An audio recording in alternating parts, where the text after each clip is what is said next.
Hello friends, आपका स्वागत है मेरे YouTube channel build your base में। सबसे पहले तो मैं आज उन सभी लोगों को कॉन्ग्रेचुलेशंस बोलना चाहती हूँ जिनका सीजीपीडीटीएम प्री क्लियर हो गया है। आई होप आप लोग मेंस की तैयारी अच्छे से कर रहे होंगे। ठीक है, आज मैं जो टॉपिक पढ़ाने जा रही हूँ वो है इम्यूनोलॉजी। इम्यूनोलॉजी हमारे जो सीजीपीडीटीएम मेंस का एग्जाम है बायोकेमिस्ट्री का, उसकी लास्ट यूनिट है। क्योंकि ये टॉपिक काफ़ी लोगों को प्रॉब्लम हो रही है समझने में, तो मैंने सोचा मैं इस टॉपिक को जल्द से जल्द फिनिश करा देती हूँ। इम्यूनोलॉजी होता क्या है? ठीक है, जब हम इम्यून सिस्टम की स्टडी कर रहे होते हैं ना, तो उसे हम इम्यूनोलॉजी कहते हैं। और इम्यून सिस्टम क्या होता है कि बेसिकली जो हमारे सेल मीडिएट्स होते हैं या ह्यूमरल एस्पेक्ट इम्यूनिटी या इम्यूनिटी के रिस्पॉन्स होता है, उसकी सारी जो हम स्टडी कर रहे होते हैं ना, वो हम इसी इम्यूनोलॉजी के अंदर करते हैं। ठीक है, इम्यूनोलॉजी क्या होता है ना, ये एक ब्रांच होती है बायोलॉजी प्लस मेडिसिन की, जो कि फोकस करते हैं अपनी स्टडी को इम्यून सिस्टम की तरफ। ठीक है, इसका जो प्राइमरी गोल क्या होता है कि वो अंडरस्टैंड करना होता है कि हमारा जो इम्यून सिस्टम है वो वर्क कैसे करता है, वो कैसे रिकॉग्नाइज करता है कि जो भी फॉरेन सब्सटेंस या कोई भी डिफरेंट सब्सटेंस है वो हमारी बॉडी का अपना है या क्या कहते हैं कोई फॉरेन इन्वेडर्स है, यानी कि कोई फॉरेन सब्सटेंस है कि कोई बाहर से आया है। तो वो डिफरेंस कैसे पहचानता है उस चीज़ की स्टडी करना, उन सारे इम्यून रिस्पॉन्स की स्टडी करना हमारा इम्यूनोलॉजी कहलाता है। ठीक है, इम्यून सिस्टम होता क्या है ना कि जैसे सेल्स, टिश्यू, ऑर्गन और मॉलिक्यूल्स होते हैं ना, ये सब मिलकर एक कॉम्प्लेक्स सा नेटवर्क बनाते हैं। इस कॉम्प्लेक्स नेटवर्क को ही इम्यून सिस्टम कहते हैं। इनका काम क्या होता है ना कि ये बॉडी को प्रोटेक्ट करते हैं किसी भी फॉरेन इन्वेडर से, जैसे कि बैक्टीरिया, वायरस, फंगी या अदर पैथोजन, या इवन अब नॉर्मल सेल्स होती है ना, कैंसर सेल्स, उनसे भी प्रोटेक्ट करने का काम करता है। और ये जैसे मॉलिक्यूलर और सेलुलर कंपोनेंट्स होते हैं ना, ये सारे मिलकर ही हमारा इम्यून सिस्टम बनाते हैं। इनमें क्या होता है ना कि ये इनके जो कंपोनेंट्स होते हैं वो दो तरह के होते हैं, एक होता है स्पेसिफिक, एक होता है नॉन स्पेसिफिक। जैसे कि जो हम नॉन स्पेसिफिक की बात करें तो वो होता है इन्नेट का मतलब है ना कि वो हमारी बॉडी में ऑलरेडी प्रेजेंट होता है। लाइक जैसे आप बॉर्न हुए और आपकी बॉडी में एक इम्यूनिटी प्रेजेंट होती है, उसे हम इन्नेट इम्यूनिटी कहते हैं। और अडेप्टिव क्या होता है, ये स्पेसिफिक इम्यूनिटी होती है जो कि अकॉर्डिंग टू टाइम आपकी डेवलप होती है, कि जैसा बैक्टीरिया या जैसा कोई भी फॉरेन इन्वेडर आपकी बॉडी में आया, ये इससे रिएक्ट किया और इससे उसको पहचाना जाना, तब जाके ये उसकी कंडीशन में अडेप्ट कर लेता है। तो इसीलिए इसे हम अडेप्टिव इम्यूनिटी कहते हैं, जो एडजस्टमेंट कर लेता है। ठीक है, आगे अपने आप को उसके अकॉर्डिंग, पैथोजन के अकॉर्डिंग। ये अगेन मैं आपको ये ऑलरेडी बता चुकी हूँ कि हमारा जो इम्यून सिस्टम होता है वो दो तरह का होता है, innate immunity and adaptive immunity. ठीक है, इन्नेट इम्यूनिटी होता क्या है, ये हमारा फर्स्ट लाइन ऑफ डिफेंस होता है अगेंस्ट पैथोजन। और ये क्या करता है, ये इमीडिएट रिस्पॉन्स प्रोवाइड करता है, नॉन स्पेसिफिक होता है। इमीडिएट फाइट करना शुरू कर देगा, जैसे ही माइक्रोब्स एंटर करेंगे ये इमीडिएटली अपना रिस्पॉन्स देगा उस माइक्रोब्स के अगेंस्ट। बट ये ऐसा कोई स्पेसिफिक नहीं होता किसी के लिए, ये हर फॉरेन पार्टिकल, फॉरेन सब्सटेंस या फॉरेन माइक्रोब्स कोई भी है उनके लिए सेम रिएक्ट करता है। ठीक है, इसमें सबसे पहले ना कुछ फिजिकल बैरियर्स भी होते हैं, जैसे कि स्किन, म्यूकस मेम्ब्रेन, ऐसे ना मैं अभी अभी आपको एग्लेस में पढ़ाऊंगी। तो वो इसके साथ सबसे पहला जो प्रोटेक्शन होता है वो वही करने का, फिजिकल बैरियर ही इसको प्रोटेक्ट करने का काम करते हैं।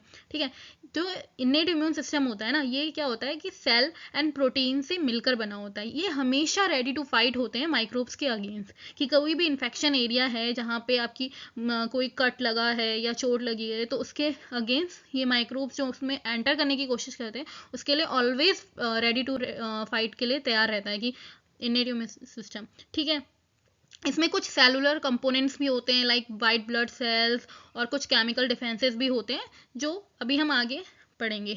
ठीक है, और लाइक जैसे अडेप्टिव इम्यूनिटी में क्या होता है ना कि आपकी मेमोरी होती है, मतलब सेल्स की मेमोरी होती है, कि अगर उसने कोई पैथोजन आ गया हमारी बॉडी में, उससे एक बार उसको ऑब्जर्व कर लिया, उसकी सारी स्टडी कर ली, तो उसमें उसके बाद भी फ्यूचर में अगर कोई पैथोजन री एंटर करता है तो उसके पास एक मेमोरी रहती है। लेकिन हमारे इन्नेट इम्यूनिटी में ऐसा नहीं होता है, इसमें कोई मेमोरी नहीं होती, इसमें ये स्पेसिफिक नहीं होता किसी के लिए। इसमें ये सिर्फ सेम ही तरह का रिस्पॉन्स करेगा हर तरह के डेंजर के लिए, मतलब कोई भी माइक्रोब्स या कोई भी अटैक आ रहा है तो वो सेम ही रिएक्ट करता है, तो इसलिए कोई स्पेसिफिक नहीं, इसमें कोई मेमोरी नहीं। ठीक है, बट ऐसा होता है कुछ केसेस में, क्या होता है कि हमारा पैथोजन आया और उसने फर्स्ट लाइन को पार कर लिया, मतलब लाइक वो फर्स्ट लाइन को क्रॉस करके चला गया एंड हमारा इननेट उसके अगेंस्ट रिएक्ट नहीं कर पाया, तो उस केस में क्या होता है कि हमारा second line of defence kick in करता है, मतलब second line of defence activate हो जाता है, जो कि मतलब उस पैथोजन या कोई भी फॉरेन माइक्रोब्स है उनके अगेंस्ट वर्क करना शुरू कर देता है। ठीक है। फिजिकल बैरियर क्या होता है ना, ये इन्नेट इम्यूनिटी का ही पार्ट होता है, ये हमारी बॉडी का फर्स्ट लाइन ऑफ डिफेंस है। लाइक जैसे ही कोई भी माइक्रो ऑर्गेनिज्म हमारी बॉडी में एंटर करने की कोशिश करता है, तो हमारी बॉडी उसके अगेंस्ट कुछ केमिकल रिएक्शंस या कुछ रिएक्शंस करती है। तो कैसे होता है कि जैसे सपोज स्वेट में क्या होता है ना, हमारे स्वेट में जो पीएच प्रेजेंट होता है वो एसिडिक होता है। वही sebaceous secretion, sebaceous is like oil gland, oil produce करती है। ठीक है। वैसे फैटी एसिड्स होते हैं और कई सारे हाइड्रोलाइटिक एंजाइम्स होते हैं जैसे लाइसोजाइम, ये सब मिलकर क्या करते हैं ना, माइक्रो ऑर्गेनिज्म की ग्रोथ को इनहिबिट करने का काम करते हैं, यानी कि उसको रोकने का काम करते हैं बेसिकली। ठीक है। और इसके अलावा जैसे रिस्पायरेटरी एंड गैस्ट्रोइंटेस्टाइनल ट्रैक्ट होते हैं, जब आप सांस ले रहे हैं ना, तो सांस लेने के थ्रू भी बहुत सारे फॉरेन सब्सटेंस अंदर आते हैं, तो उसके लिए हमारा क्या होता है कि म्यूकस मेम्ब्रेन में ना सीलिया प्रेजेंट होता है। सीलिया लाइक एक कॉम लाइक स्ट्रक्चर होता है, जैसे उसमें ना बहुत सारे सीलिया होते हैं, एक सिंक्रोनाइज स्ट्रक्चर में प्रेजेंट होते हैं। तो उसमें क्या होता है, जैसे कोई माइक्रो ऑर्गेनिज्म आता है तो वो उसे ट्रैप कर लेते हैं और वो वहीं पे उसकी ग्रोथ को कम कर देते हैं। और इसके अलावा एक और ऑप्शन मैं आपको देती हूँ, जैसे कि कंजक्टिवा होता है। कंजक्टिवा क्या होता है, एक म्यूकस सिक्रेटिंग एपिथेलियल मेम्ब्रेन होती है, जो कि इंटीरियर सरफेस में ना, आईलिड की इंटीरियर सरफेस में प्रेजेंट होता है। इसका काम क्या होता है कि टीयर्स प्रोड्यूस करना, जो जिसे हम लैक्रिमियल फ्लूइड भी कहते हैं। ठीक है। तो जो ये टीयर्स होते हैं ना, इनमें प्रेजेंट होता है लाइसोजाइम, लैक्टोफेरिन और एंटीबॉडीज ए, ये ना प्रेजेंट होता है। ये ना केमिकल प्रोटेक्शन प्रोवाइड करते हैं बेसिकली। जैसे अगर आपकी आंखों में कभी ऐसा होता है कि कुछ चला गया या कोई भी फॉरेन सब्सटेंस अगर आ गया, कभी कोई कीड़ा या कुछ भी, तो हमारी बॉडी हमारी आईज क्या करती है ना, टीयर्स प्रोड्यूस करती हैं, तो वो फ्लश आउट करती हैं ताकि उसे वो अपनी आंखों से बाहर कर सके। तो वो काम यहीं पे होता है। ठीक है। नेक्स्ट, मैंने आपको ऑलरेडी इम्यून सिस्टम में बता ही दिया है कि इन्नेट क्या होता है, अडेप्टिव मैं अभी आगे बताऊंगी। ठीक है। इन्नेट में हमारा हमने पढ़ लिया है कि फिजिकल जो बैरियर होता है, फिजिकल बैरियर होता है, वो मैं बता चुकी हूँ। उसमें क्या होता है, लाइक स्किन ऑलरेडी बोल दिया है, और ये गैस्ट्रो इंटेस्टाइनल ट्रैक्ट होता है, इसमें मैं ऑलरेडी बता चुकी, ये लंग्स में। और ऐसे ही स्टमक में क्या होता है, हमारा एसिड होता है, स्टमक एसिड होता है। और आइज में मैं ऑलरेडी बता चुकी हूँ कि लाइसोजाइम एंजाइम प्रेजेंट होता है। और इसके अलावा ये कुछ सेल्स होती हैं जो इन्फ्लेमेटरी रिस्पॉन्स करती हैं, लाइक अगेंस्ट पैथोजन या कोई भी बैक्टीरिया हमारी बॉडी में एंटर करता है, तो ये सारी सेल्स उसके अगेंस्ट रिएक्ट करती हैं। इसका मैं अभी आपको एक एक करके सबका डिटेल्स बताऊंगी। और ये है डेंड्राइटिक सेल। ये इसका रिस्पॉन्स, इन्नेट इम्यूनिटी का रिस्पॉन्स अगर हमारा जो होता है, उसको इस एडेप्टिव इम्यूनिटी के रिस्पॉन्स से कनेक्ट करने की कोशिश करता है। और फिर सपोज अगर हमारे ये सारे सेल्स रिस्पॉन्स फेल हो गया, तब हमारा अडेप्टिव इम्यूनिटी सिस्टम शुरू होता है। तो इसमें क्या होता है, ये सेल मीडिएट रिस्पॉन्स होता है। इसमें दो तरह के सेल मीडिएट और ह्यूमरल रिस्पॉन्स होता है। तो दो तरह का रिस्पॉन्स होता है। सेल मीडिएट में क्या होता है कि टी सेल्स पाई जाती हैं, और टी सेल हमारी दो तरह की होती है, एक होती है टी हेल्पर, एक टी किलर। ठीक है। वहीं ह्यूमरल रिस्पॉन्स में हमारे बी लिम्फोसाइट्स होते हैं जो एंटीबॉडी प्रोड्यूस करते हैं। ये अभी हम आगे डिटेल में पढ़ेंगे, इसलिए ये मत सोचना कि बहुत ज़्यादा हो गया एक साथ एक स्लाइड पे। आगे मैं इसको बताती हूँ आपको। न्यूट्रोफिल क्या होता है, ये वाइट ब्लड सेल के टाइप होते हैं। ठीक है। ये मोस्टली अबेंडेड इम्यून सेल होता है। Around 60 to 70% of in our blood neutrophils present होता है। ठीक है। ये क्या करता है, ये फैगोसाइट करता है, मतलब इसका काम क्या होता है कि कोई भी पैथोजन है जो हमारी बॉडी में एंटर किया, ये उसे मार के ईट करने का काम न्यूट्रोफिल का होता है। न्यूट्रोफिल में जो ये ग्रैनुअल है, इस ग्रैनुअल में बहुत सारे एंजाइम्स प्रेजेंट होते हैं जो इसकी हेल्प करते हैं इस काम के लिए। और अगर आप ब्लड में देखेंगे तो ये सबसे ज़्यादा हाईली मोबाइल होता है। ये न्यूट्रोफिल उन पार्ट्स में, टिश्यूज़ में चला जाता है जहाँ पे अदर सेल्स एंटर नहीं कर पाते हैं। और यूजुअली जो फर्स्ट सेल ऑफ डिफेंस होता है ना, वो इसी के थ्रू होता है। ये हमारा basically first line of defence जो हमारा इम्यून सिस्टम का है, वो न्यूट्रोफिल के ही थ्रू होता है। ठीक है, next mast cell. Mast cell क्या होता है? ये भी वाइट ब्लड सेल का ही टाइप है। ये कनेक्टिव टिश्यू और म्यूकस मेम्ब्रेन में प्रेजेंट होता है। इसका क्या काम है? ये वाउंड हीलिंग में और माइक्रोबियल डिफेंस में इसका काम होता है। और ये ना एलर्जिक रिएक्शन शो करता है।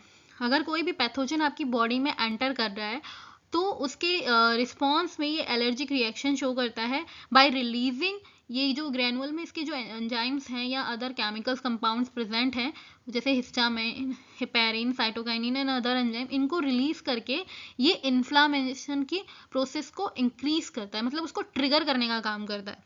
ठीक है, और ये इन्नेट और अडेप्टिव इम्यूनिटी को लिंक करता है पैथोजन के अगेंस्ट फाइट करने के लिए।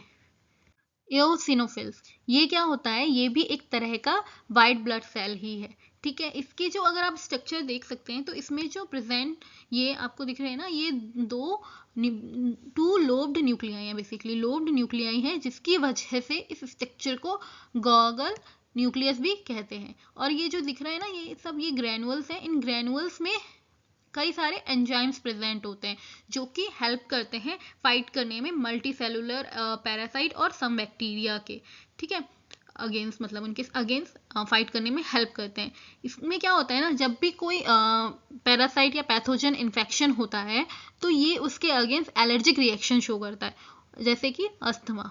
ठीक है, और ये जब एलर्जिक रिएक्शन शो करता है ना तो उसके रिस्पॉन्स में इन्फ्लामेशन क्रिएट करता है, उसके इन्फ्लामेशन को ट्रिगर करने का काम भी ये करता है। मैक्रोफेजेस, मैक्रोफेजेस क्या होते हैं? ये एक तरह की इम्यून सेल ही होती है जिसका काम क्या होता है कि किसी भी foreign substance, pathogen and debris, जो भी मतलब सेलुलर डेब्रिस होते हैं, उनको इनगल्फ करके डाइजेस्ट करने का काम होता है। ठीक है, ये क्या करते हैं?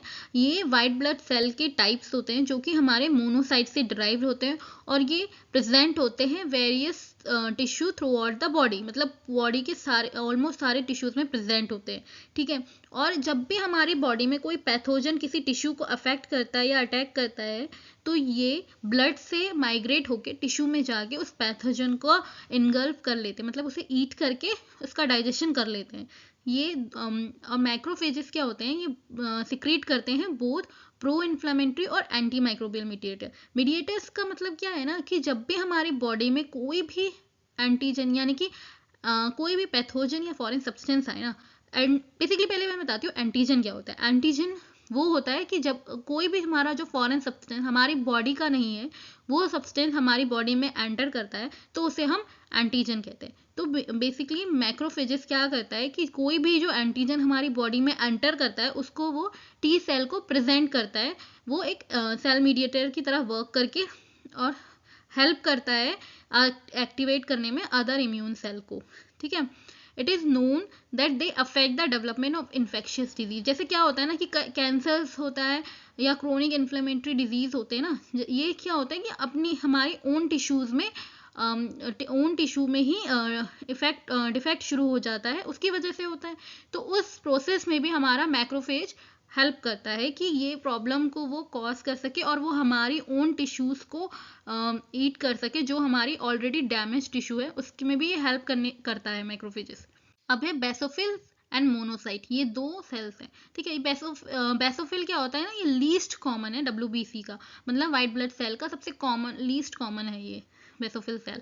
ये क्या करता है? ये इसका जो इम्पोर्टेंट रोल है वो उसका भी इम्पोर्टेंट रोल है फाइटिंग करने में पैरासाइटिक इन्फेक्शन के अगेंस्ट। एंड इसका जो मेन वर्क होता है ना, वो बेसिकली ब्लड क्लॉट करना होता है। इसमें ब्लड क्लॉटिंग एंजाइम्स प्रेजेंट होते हैं। ठीक है, जो ये ग्रैनुअल्स दिख रहे हैं ना आपको, क्या कहते हैं ये वाले, एक सेकेंड, ये ग्रैनुअल्स आपको दिख रहे हैं पर्पल पर्पल, तो ये जो ग्रैनुअल्स होते हैं ना, इनमें एंजाइम्स होता है, वो हेपारिन एंजाइम प्रेजेंट होता है। ठीक है, it is also involve in various allergic reaction. Allergic reactions में भी ये होता है। Allergic reactions like sneezing, itching, ऐसे जो होते हैं ना, उस तरह के इन्फेक्शंस होते हैं, उसमें भी ये उसमें आपको ये सेल्स का रोल देखने को मिल जाता है।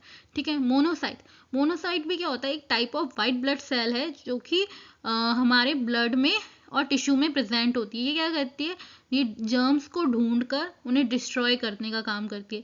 जैसे कि आपका virus, bacteria, fungi and protozoa या कुछ भी फॉरेन पैथोजन, उनको ढूंढकर किल करने का काम मोनोसाइट्स का होता है, ठीक है। इन्फेक्टेड जो भी, और इवन जो इन्फेक्टेड सेल्स होती है ना हमारी बॉडी की, उन्हें भी डिस्ट्रॉय करती है, ठीक है। ये it is a cell with no lobed nucleus, ये एक ऐसा सेल है जिसमें लोब्ड नहीं प्रेजेंट है, ओके।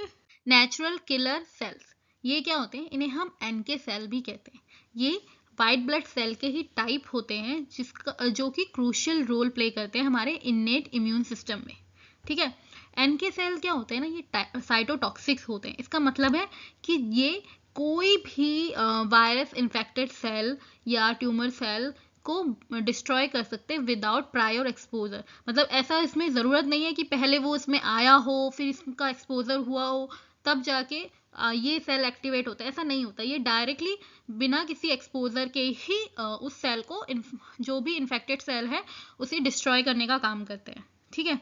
जैसे सपोज कुछ कैंसर सेल्स हो गए, ट्यूमर सेल्स हो गए, उनको ये बॉडी का रैपिड रिस्पॉन्स का पार्ट है, जो कि मतलब इन्फेक्शन के अगेंस्ट वर्क करता है, ठीक है। ये क्या करता है, इसका जो मेन काम है ना, वो क्या होता है कि जो आपकी हेल्थी सेल्स होती हैं उनको अबनॉर्मल सेल से रिकॉग्नाइज करते हैं। मतलब उसकी जो अबनॉर्मल सेल्स होती हैं उसमें कुछ स्पेसिफिक मार्कर्स प्रेजेंट होते हैं, उस मार्कर के थ्रू ये रिकॉग्नाइज करती है और उन्हें किल करने का काम करती है, ठीक है। डेंड्राइटिक सेल, डेंड्राइटिक सेल क्या होता है, ये इम्यून सेल का टाइप होता है जो कि की रोल, जो उसका इंपॉर्टेंट की रोल होता है वो अडेप्टिव इम्यून सिस्टम में होता है। ये एक मैसेंजर की तरह एक्ट करता है between innate and adaptive immunity, ठीक है। डेंड्राइट सेल को सबसे पहले स्टेमैन एंड कोन ने डिस्कवर किया था 1973 में। Dendrite cell are bone marrow derived cell, मतलब ये बोन मैरो से ड्राइव सेल हैं। और ये इसका जो डेंड्राइट का मीनिंग होता है ना, वो होता है ब्रांच। ब्रांच लाइक कि हमारी पूरी बॉडी में ना आपको डेंड्राइट सेल कनेक्टेड दिखेगा। तो जैसे कि आप देख सकते हो यहाँ पे नेक्स्ट में लिखा है कि it is located in tissue in contact with external environment. ये ऐसे टिश्यूज के साथ लोकेटेड होता है, ऐसे टिश्यूज में लोकेटेड होता है जो कि हमारे एक्सटर्नल एनवायरनमेंट से कॉन्टैक्ट में होते हैं। डेंड्राइट सेल का काम क्या होता है ना कि कोई भी जो पैथोजन है या कोई भी फॉरेन सब्सटेंस हमारी बॉडी में एंटर करता है, ये उसको कैप्चर करता है, उसकी प्रोसेस लेता है एंड उसको एंटीजन के सामने, जो उस एंटीजन को टी सेल के सामने प्रेजेंट करता है, टी सेल को प्रेजेंट करता है, और इसीलिए हम इसे एंटीजन प्रेजेंटिंग सेल भी कहते हैं। तो जब ये टी सेल को एंटीजन को प्रेजेंट करता है, उससे वो हेल्प करता है कि जो इम्यून सिस्टम है वो एक्टिवेट हो जाए, ताकि वो पैथोजन को वो इम्यून सेल्स हैं वो उसको रिकॉग्नाइज करें और उस पैथोजन के अगेंस्ट जो भी डिफेंस है उसे एक्टिवेट कर दें, ठीक है। It is also known of Langerhans cells. Langerhans cells क्या होती हैं, ये वो सेल्स, ये डेंड्राइटिक सेल वो स्पेसिफिक टाइप की डेंड्राइटिक सेल्स होती हैं जो कि हमारे स्किन और म्यूकस मेम्ब्रेन में प्रेजेंट होती हैं। ये क्या करती हैं कि जैसे ही कोई भी पैथोजन एंटर करता है तो उसको डिटेक्ट करने का काम करते हैं, कि उसको डिटेक्ट करेंगे और उसको कैप्चर करेंगे, ठीक है, वो काम, और फिर उसे टी सेल को प्रेजेंट करेंगे।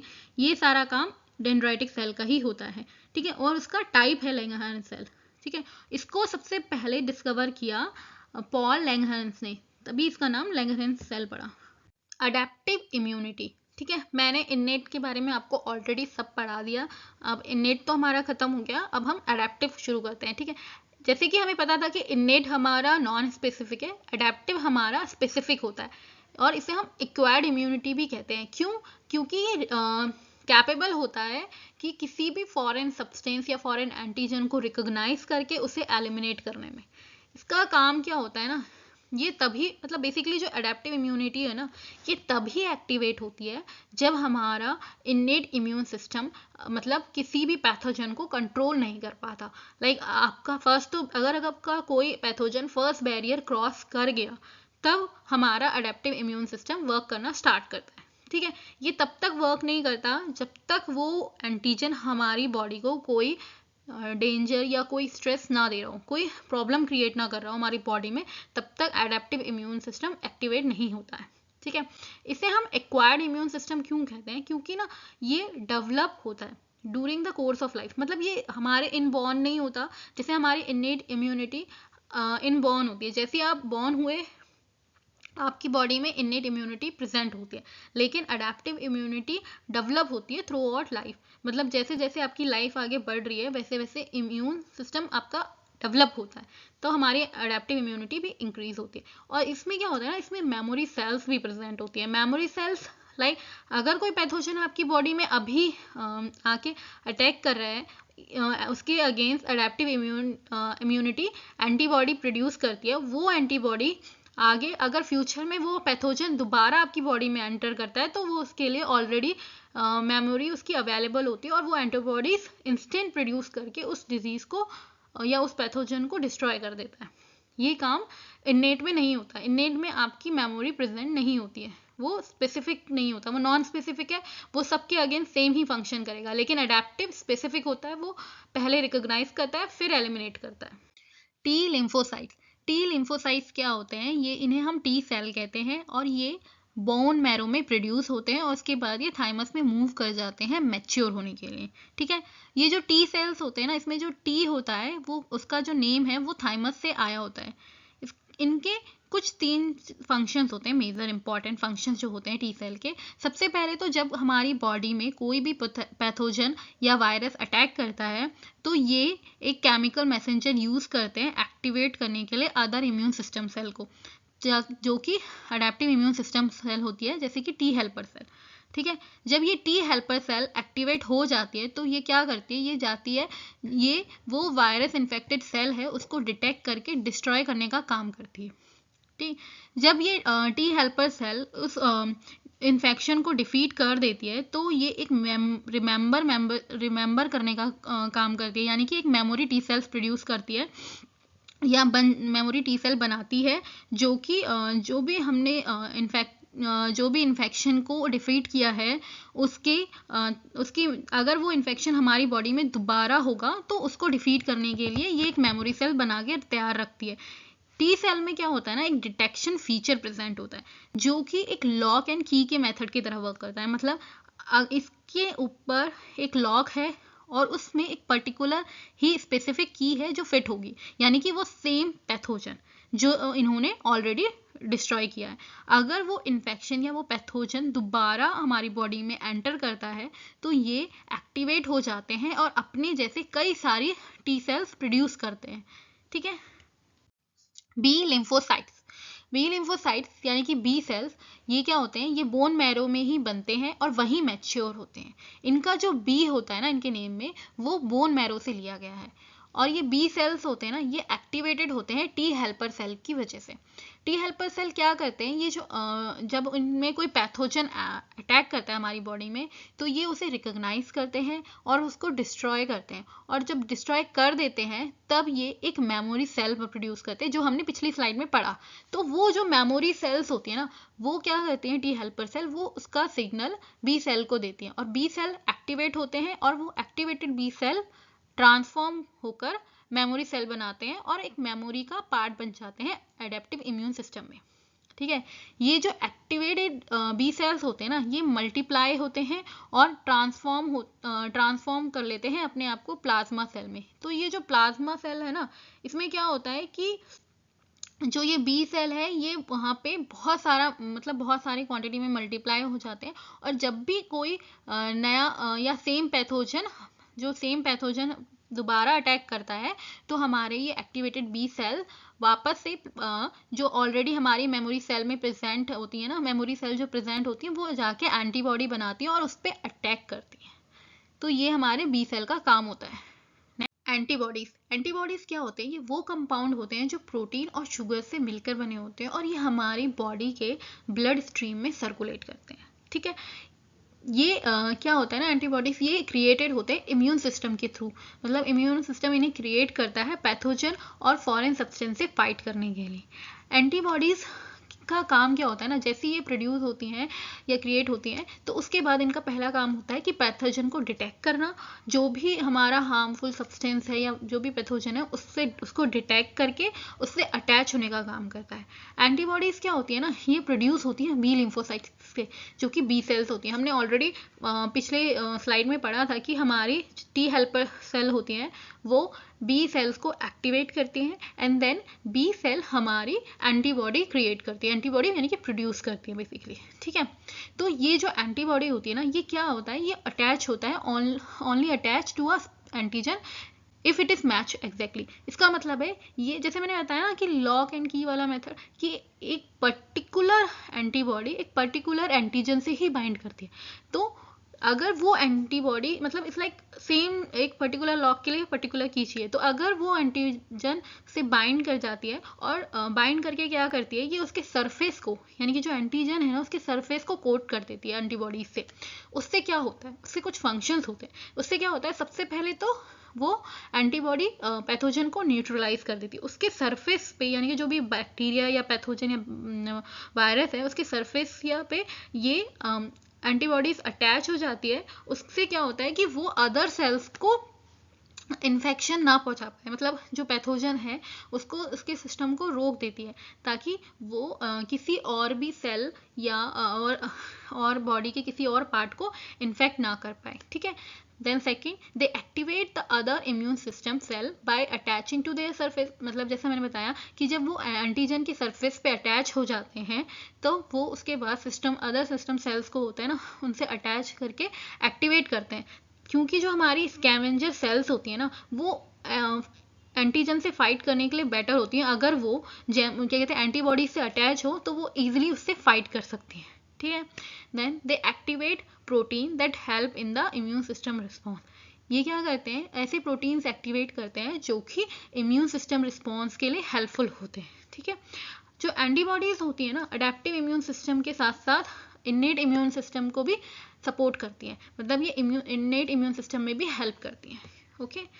अब मैं बाकी ना आपको एंटीबॉडीज कितने टाइप की होती है, एंटीबॉडीज के क्या क्या काम होते हैं, ये सारा मैं आपको अगले लेक्चर में, सारी डिटेल्स जो भी इस लेक्चर में बच गई है वो सब मैं नेक्स्ट लेक्चर में इंक्लूड कर दूंगी, ओके। ये हमारे आज की लास्ट स्लाइड है। मैं ऑलरेडी आपको बता चुकी हूँ कि हमारा इन्नेट इम्यूनिटी क्या होता है और अडेप्टिव इम्यूनिटी क्या होता है, ठीक है। ये बेसिकली सिंगल डिफरेंस है। अगर आपके पास क्वेश्चन आए कि आप डिफरेंस बताइए इन्नेट और अडेप्टिव इम्यूनिटी का, तो आप इजी में ये लिख सकते हैं। मतलब आपको पूरा, अगर डिटेल में है तो आप लेक्चर का पूरा नोट्स लेके उससे कर सकते हैं। मतलब आपको ज़्यादा, मेरे ख्याल से ये बहुत इनफ है। अगर आप एक एंटीबॉडीज़ या एक नॉर्मल इम्यून सिस्टम के बारे में अगर आपसे कोई पूछे, तो आप ये लेक्चर्स के नोट्स लेके इसे ईजिली कवर कर सकते हैं। आपको इससे ज़्यादा एक्स्ट्रा पढ़ने की कोई ज़रूरत नहीं है, ठीक है। फिलहाल के लिए चलिए पढ़ते हैं इसे। इन्नेट इम्यूनिटी क्या होता है, ये हमें पता है कि वो प्रेजेंस होती है, हम सिंस बर्थ से वो प्रेजेंट होती है हमारी बॉडी में, ठीक है।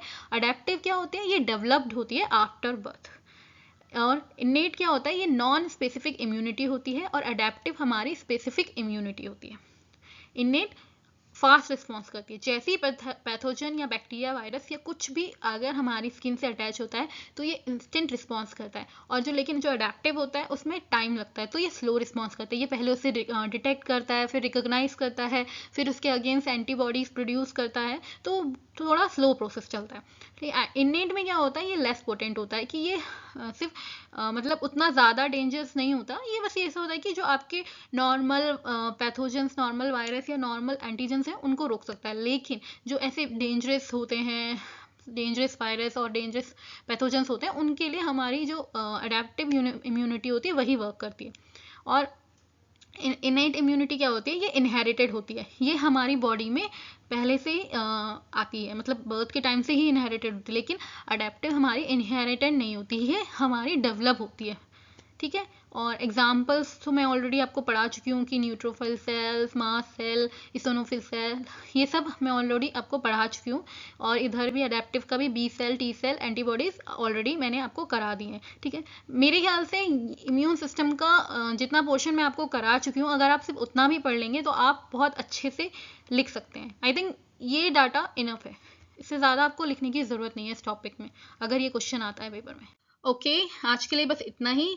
अगर गाइस आप लोगों को कोई टॉपिक कवर कराना है और आप चाहते हैं कि मैं वो टॉपिक आपको पढ़ा दूँ, वो कवर करा दूँ, तो प्लीज़ आप मेरे कमेंट सेक्शन में उस टॉपिक के बारे में लिख दीजिए, क्योंकि मैंने ये सोचा कि अब एग्ज़ाम में इतना टाइम नहीं है कि मैं आपको पूरा सिलेबस कवर कराऊँ। उससे बेटर है कि मैं आपको वो टॉपिक कवर करा दूँ जिस टॉपिक को आप लोगों को पढ़ने में प्रॉब्लम हो रही है। तो मैं वो सारे टॉपिक्स आपके लिए कवर करा दूँगी। अगर आप चाहते हैं ऐसा कुछ, तो प्लीज़ मेरे कमेंट्स में अपने टॉपिक्स लिख दीजिए। और अगर आपको मेरी वीडियो पसंद आई है तो प्लीज़ मेरी वीडियो को लाइक, शेयर एंड मेरे चैनल को सब्सक्राइब ज़रूर करें। Okay, bye bye guys and best of luck for your studies.